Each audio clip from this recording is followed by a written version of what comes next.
குழந்தைய தூக்கி கொஞ்சுவீங்கன்னு நினைச்சேன். கோவமா பாக்குறீங்களே, ஏங்க? ஆண் குழந்தையா இருந்தா அதை தாண்டி செஞ்சிருப்பேன். இது பொம்பளை பிசாசு. அப்படி சொல்லாதீங்க. இத பாருங்க, இடது கை பக்கம் பச்சையா மச்சம் இருக்குங்க. ரொம்ப அதிர்ஷ்டமான குழந்தைன்னு பாட்டி சொல்லுச்சு. இது அதிர்ஷ்ட குழந்தை இல்லடி, யானையா இருக்கிற என்ன பூனையா ஆக்க போற பொம்பளை கழுதடி.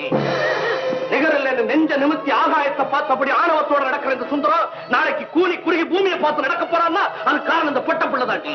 சுந்தரம், நீ நினைக்கிறது தப்புடா. நீ சுமார் கிளவி.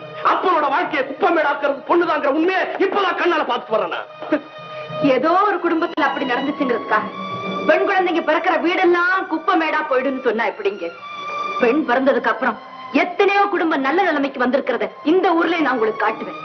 பெண் இல்லைங்கிற ஏக்கத்துல எத்தனையோ பேர் பையனை பொண்ணு மாதிரி அலங்காரம் பண்ணி அழகு பாக்குறாங்க. பெண் இல்லைன்னா உலகமே இல்லைங்க.